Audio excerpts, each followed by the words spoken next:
maa ngi tudd Mamour Dramé di représenter coopération allemande di wax rek ne la coopération allemande dafay gunge état du Sénégal ci axe prioritaire yi nga xam ne défini na ci référentiel am bi mu bokk ci secteuru càmm gi ak yarum jur gi may wax rek ne mat na ay at ci ginnaaw ñu ngi gunge gouvernement du Sénégal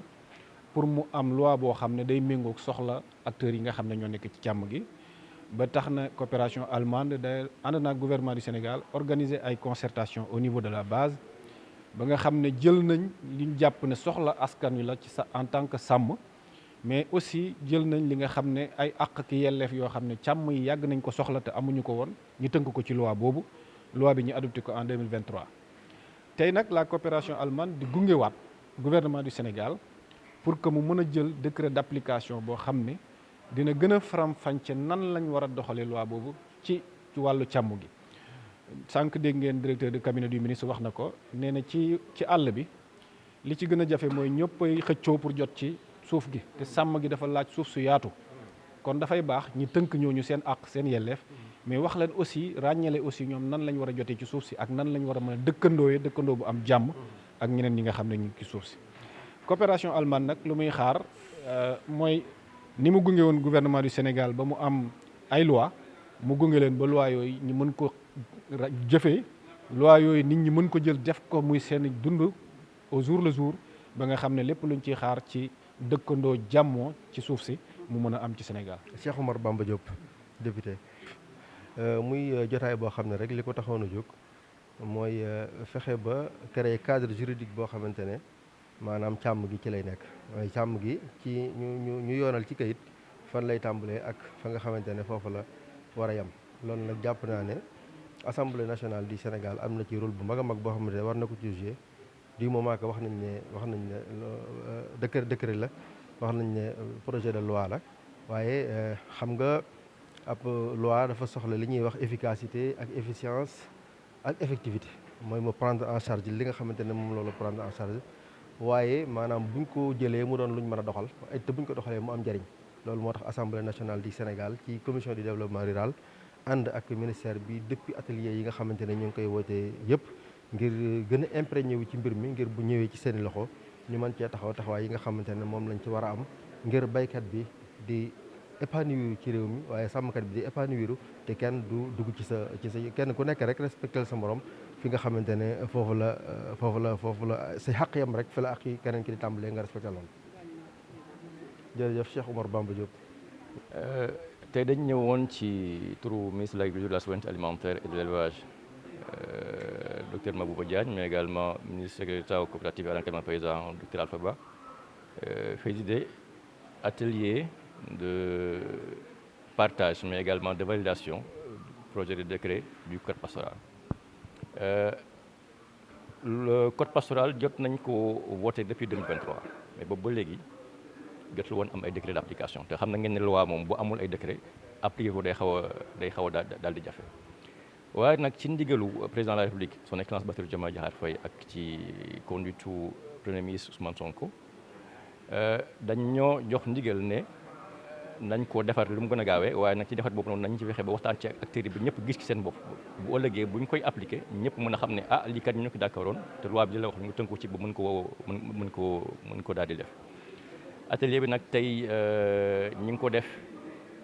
ak présence acteurs yëpp yi nga xam ne ñu ngi nekk ci biir élevage ñëpp a ngi ci biir ci biir salle bi tey pour mën a ñëw xool loolu noonu te ndigal bi ñu jotoon également ci haute autorité yi mooy bu ñu koy def bu mu nekk loo xam ne da nga koy xumta waaye nekk loo xam ne da nga koy waxtaane ba ñëpp daal di ci gis seen bopp moo tax def nañuy atelier au niveau national ak acteurs yëpp mais également def nañu atelier yoo xam ne dafa nekk atelier yu décentralisé dans les différentes zones agroécologiques léegi nag bu ñu ñëwaatee ba tataan yooyu yëpp ba pare dañoo ñëwaat tëggaat projet de décret bi boole ci xam mébét yi nga xam ne moo amoon ci au niveau local pour xool naka la ñuy def am ay consensus yu fort pour ñu mën a am décret boo xam ne day nekk décret bu applicable. atelier bi nag tey ñu ngi ko def ci ak ndimbalul jàppandal waa coopération allemande bi nga xam ne ñoom boobu ci processus boobu ba léegi ñi financé nañu ay activités yu bëri bañ mën koo def pour mën a daal di def waxtaan yi nga xam ne def nañ ko mais également dinañu jàppale bis bu ñu demee ba décret bi ñu jël ko ñu mun koo mën a wesaare ba ñëpp ñu ko war a xam ñu daal di koy xam. tey ci atelier bi également képp wala bokk association éleveurs yi nga xam ne ñoo gën a mag Sénégal ñëw nañ ci représenté, mais également ministère sectoriel yi nga xam ne ñu ngi seq également élevage, mais également le maire yi association sénégalaise de AMS mooy association des maires du Sénégal ñoom it am nañ fi teewaay bu loolu noonu. Assemblée nationale également mu ngi fi ak yeneen acteurs yi nga xam ne ñëpp ñoo seq ñu ngi seq wàllum sàmm gi biir Sénégal. ku ne dëkku àll wala nga ne bokk buñ ne kaw gi ne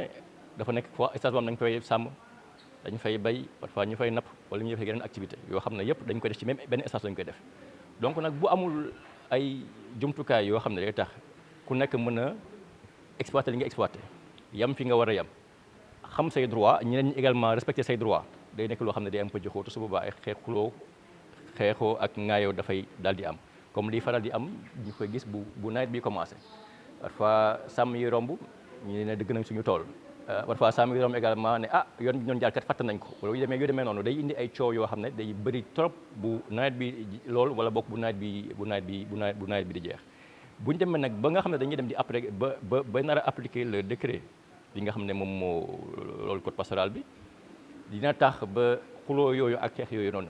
yu bëree ñu du ma ne dana jeex gaa mais dina gën a mën a wàññeeku te su boobaa dañ am base boo xam ne dinañ ci mën a atte xeex yi nga xam ne am na ci diggante sàmmkat ak baykat. te jàpp nañ ne sax bu ñu demee comme ni ñu ko doxalee nii nga xam ne ci waxtaan bi dañoo wax sàmmkat baykat ñëpp ñoo bokk ba ñëpp gis am ay consensus ci fort jàpp nañ ne bu ñu nee ba koy bay appliquer les décrets d'application du code pastoral su boobaa bu ku nekkee ci la mu war a ne def la mu war a def yam fa mu war a yam yaakaar nañ ne coow du bëri te su boobaa également dinañ mën a tax ñiy bay ñiy sàmm Sénégal ñu mën a produire ci jàmm ba ñu mën a atteindre souveraineté alimentaire bi nga xam ne moom lañ bëgg a am soobee yàlla. Merci beaucoup maa ngi tudd Ismaïla Sow jiite conseil national de la maison des éleveurs du Sénégal mais di yëkkati kaddu aussi au nom des organisations éleveurs et des syndicats éleveurs yi fi teew tey di sant yàlla di ko gërëm bu baax parce que dafa di outil boo xamante ne bi Sénégal mu ngi koy soog a am mu nekk code pastoral boo xamante ne bi dafay war a wax tey dëkk doomu aadama yi nga xam ne ñoom ñooy yëngatu ci loo xam ne mën na indi conflit ci seen diggante. De remercier aussi le gouvernement du Sénégal, surtout aussi le président de la République parce que gis nañu vraiment lépp lu mu waxoon mu jëm ci loi d'orientation agro-sylvo-pastorale code pastoral bi ak aussi benn boo xam ne bi xam naa dañu ko def ci temps yi mooy conseil d'orientation agro-sylvo-pastorale lu bépp promesse bu mu ci defoon retenir na ko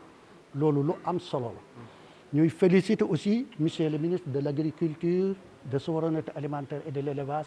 mais di sant aussi les secrétaires d'État et tout ak seen collaborateurs yëpp di rafetlu ni ñu doxalee liggéey bi parce que daan nañu impliquer éleveurs mais ni ñu impliquer éleveurs yi ci bii moom vraiment dafa nekk loo xamante ni li très sincèrement amuñu ci lenn lu ñuy ŋàññ wala lu ñuy jàmbat loolu nag mooy doxal réew parce que réew kenn ku ne bu naree attewu ci bëgg-bëggam wala ci gis-gisam wala ci xalaatam bu gàtt mun na jur ay problème yu rëy waaye ay nit dañuy am yoon boo xamante ne bi moom la ñuy toppañu ànd ako mais kenn ku ne aussi sàmm sa diggante ak sa moroom ñuy gërëm aussi député yi ak maire yi comme nekk présidente Dieynaba Sidibé waxee en tout cas suñu xol seddana léegi nag li ci ëppate ñuy lancer appel ñun suñu mbokk éleveurs yi kenn ci ñoom ku nee na góorgóorlu jéem a xam aussi décret d'application yi lan la ñu wax parce que jànguma rek du lay bari na ay borom xam-xam yoo xamante ni yi mun nañu la ko jàngal tekkil la ko ci lakk ba nga dégg kon nañu fekke ba juum te bañ a am